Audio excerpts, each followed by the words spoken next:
All right.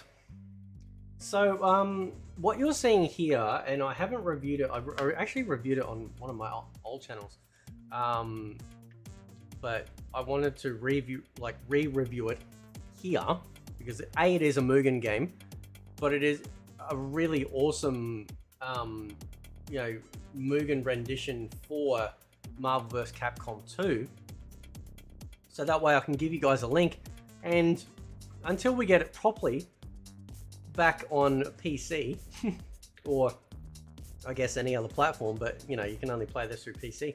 It gives you guys a chance to play this. Now, the other day I was searching for the Capcom Fighting Collection over here on Instant Gaming, and I was trying to just see what the price was, and it came up this game, Marvel vs Capcom 2. Now, we know fully aware of placeholders that companies will do and stuff like that for games or that may or may not come out. So I'm not saying this is like definitive proof. It does list it as a release date for this year. I highly doubt it, right? Considering that we haven't heard a single thing about whether or not this game is going to be brought back to life. I think it would make a lot of sense if it did, with Maximilian starting the hashtag FreeMVC2, and others, including like Michael B. Jordan jumped in and whatnot. The dude, played Creed in the Creed movies and whatnot, and was in Black Panther 1 as Killmonger. That's amazing. Like that's a pretty far reach for this game, and that shows you how much this game is loved. Now, I'm not saying this is anything at all, right? You can wishlist it, you can get notified by email if there's stock, right? But I'm just sort of wondered, like sometimes on the, it's probably 50-50.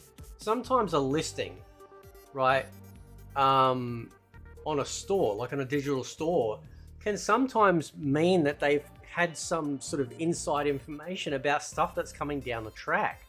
And that you wouldn't see this normally show up on the store page because you're not searching for it, because there's no point advertising it yet because it could be too far away. But I'm so curious, man, about and I've checked the other CD key websites that I use, and it isn't listing them. So why this one, right? So, I don't want to prattle on too much long with this, but just to finalize, I will review the Blow Mugen game because it is a fantastic version of Marvel vs Capcom 2 that you can get for free, and you can also sit back in a watch mode and watch the characters fight each other, which is very awesome. But I wanted to bring this to your attention because I don't know if this actually means anything. I don't know if behind the scenes where companies get hold of CD keys and products and stuff like that, that they've got the inside track to Capcom about a potential release schedule that they have, and one of the games in that release schedule is Marvel vs Capcom 2. They certainly aren't going to put it in like the Capcom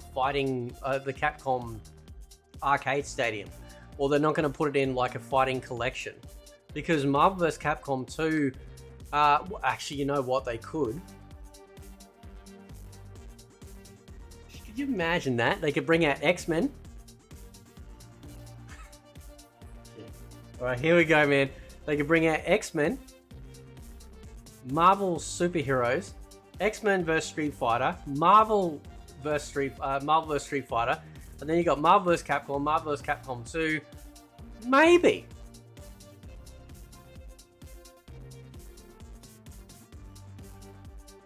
Maybe. Who knows? But then this wouldn't be like a separate purchase, right? I think we're getting to a point now where Capcom, they've exhausted. There's two more sort of collection type games that they could bring out. The first one is like a versus, or sort of like the non-standard Street Fighter type or Darkstalkers-esque, those sorts of games. So you bring out the X-Men game, Marvel superheroes, X-Men vs Street Fighter, Marvel Superheroes vs Street Fighter, I think it was. And then you can go into the Marvel vs Capcom 1 and 2, you know. You can bring those out, right? Because on Steam, we've already got Ultimate Marvel vs Capcom 3, I think it's called now. I think it's called. Let me just double check. Right. And then...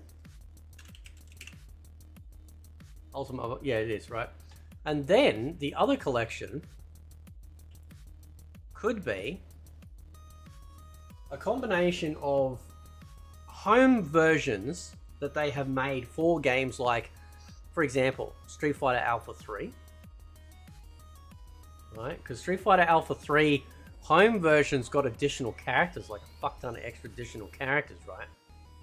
And then add into that collection the Street Fighter EX 1, 2, and 3, right? Now we do have Fighting Layer EX, which is a fighting game, you know, that because when Akira did like the Street Fighter EX series, which was the 3D versions of Street Fighter, they added in a whole bunch of new characters, which were part of the Street Fighter universe, right? So then they released Fighting Layer EX. Don't think we got Garuda in there yet.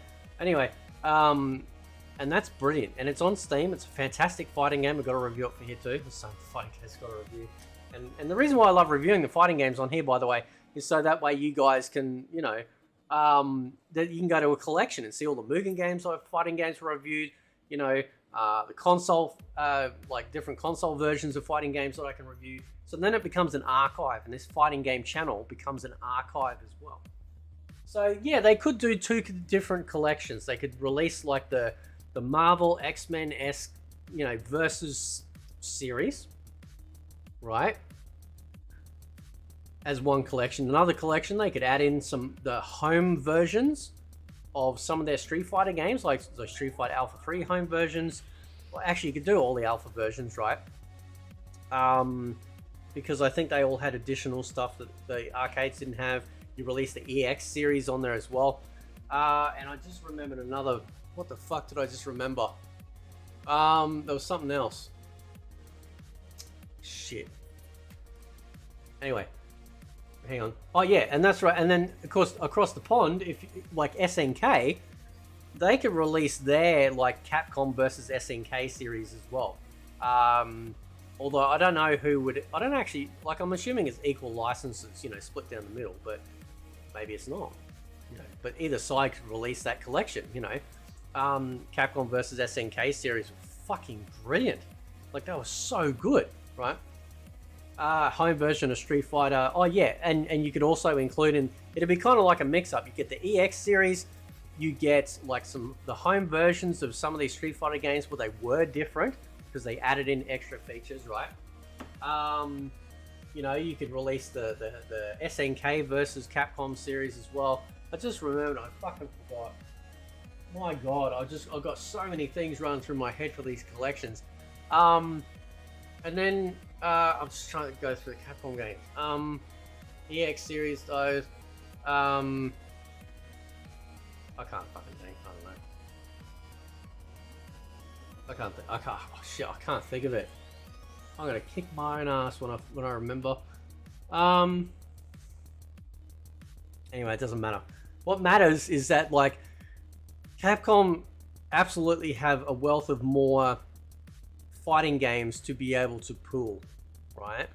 And Marvel vs Capcom could be part of that. So instead of just getting Marvel vs Capcom 2 back, and I know there's licensing and issues and all that sort of bullshit, but come on, man, like, you know, give the players what they want, right?